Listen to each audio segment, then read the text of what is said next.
Voilà un sujet qui nous promet un débat et des polémiques dignes de celles du travail dominical. Un projet de loi est présenté demain au Conseil des ministres pour autoriser les commerces alimentaires à ouvrir jusqu'à minuit. Nicolas Dos, que dit le texte exactement? Eh bien, il dit que pour ces commerces, les heures de nuit ne sont plus déclenchées à 21h comme aujourd'hui, mais à minuit. Donc 21, 22, 23 sont des heures normales. Voilà.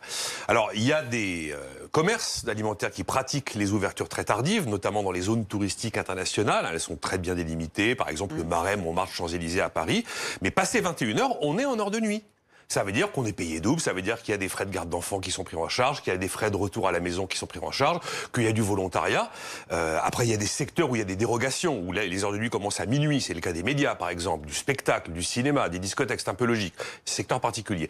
Donc là, on est sur l'idée qu'on va changer les codes du travail pour ces secteurs et qu'à partir de 21h, c'est plus de l'heure de nuit, c'est de l'heure normale. Alors évidemment, ça va susciter beaucoup de réactions du côté des syndicats. Est-ce qu'il y a des mesures qui vont rendre ce texte plus acceptable? Alors, il y a quand même un truc clé, c'est qu'il faut un accord d'entreprise ou de branche à 50%. Vous savez, c'est hérité de la loi El Khomri et des ordonnances Pénicaud, 50%. Mais il n'y a pas grand-chose pour l'instant de ce que l'on connaît dans cet accord. Il faudra qu'il y ait des jours de repos par rapport à ces heures travaillées et probablement une prise en charge d'une partie, de tout ou partie des frais de retour à la maison. Ouais, mais il n'est pas question d'imposer une compensation salariale, ce qui en plus se comprend, puisqu'il n'y a plus d'heures de nuit.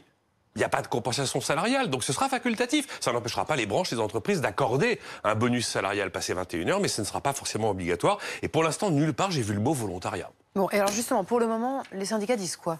Les syndicats, ils sont très remontés, et puis ils ont quand même des arguments assez audibles. Alors du côté de la CFDT, on voudrait que ce travail de nuit soit encadré avec les mêmes conditions que le travail le dimanche. C'est-à-dire payer plus, frais de garde d'enfants, frais de retour à la maison, volontariat, repos compensateur.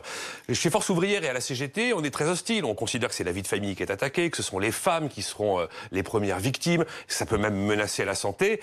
Il est certain que ça va être difficile de mettre ça en place, de le rendre socialement acceptable, s'il n'y a pas de notion de volontariat et s'il n'y a aucun bonus salarial pour accepter de travailler, non pas jusqu'à 21h, mais jusqu'à minuit.